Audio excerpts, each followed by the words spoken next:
অন্যান্য দিনের তুলনায় এই সকালটা অনেক স্পেশাল। ঘুম থেকে উঠেই এত সুন্দর দৃশ্য, সাথে সমুদ্রের গর্জন, যেন সারাদিনের জন্য মনটা চার্জ হয়ে গেল। তো যাই হোক, সকাল সকাল ঘুম থেকে উঠে ব্রেকফাস্ট সেরে আমরা বেরিয়ে পড়ি ঘোরার উদ্দেশ্যে। আমরা একটা অটো রিজার্ভ করে চলে যাই সারাদিনের উদ্দেশ্যে ঘুরতে। প্রথমে আমরা যাই হচ্ছে প্যারাসেলিং পয়েন্টে। তো মেইন যেটা প্যারাসেলিং পয়েন্ট ছিল সেখানে আমরা প্যারাসেলিং করতে পারিনি, কারণ সেখানে নাকি তখন 7 দিনের জন্য প্যারাসেলিং অফ ছিল, তাই আমরা অন্য একটা স্পটে গিয়ে পেয়েছি। তো সেখানেই প্যারাসেলিং করা হয়েছে। আর প্যারাসেলিং শেষে আমরা চলে যাই হিমছড়িতে। হিমছড়ির ঝর্ণাটা দেখার উদ্দেশ্য ছিল মেইন। তো হিমছড়িতে গিয়ে সেখানে তাদের হিমছড়ির ঝর্ণার টিকিট কেটে ভিতরে গিয়ে আমরা সেই পাহাড়টাতে উঠি, হিমছড়ি পাহাড়ে। আর হিমছড়িতে ঢোকার প্রত্যেকের টিকিট প্রাইস ছিল 35 টাকা করে। তো পাহাড়টা ওঠাটা একটু কষ্ট হয়ে গেছিল, কারণ এরকম উঁচু উঁচু সিঁড়ি, বেশ কয়েকটা সিঁড়ি পার করে তারপর একদম পাহাড়ের চূড়ায় ওঠা গিয়েছিল।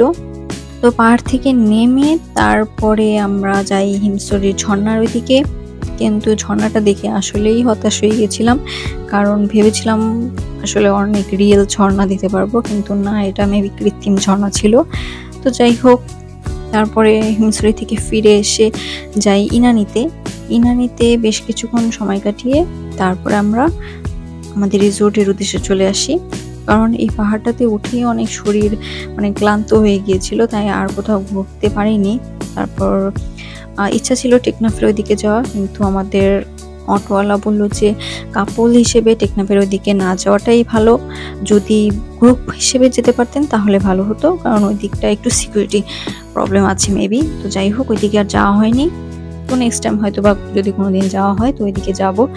তারপর দুপুরের খাবার দাবার সেরে আর ভিডিও করতে পারিনি, কারণ শরীর একদম ক্লান্ত হয়ে গেছিল।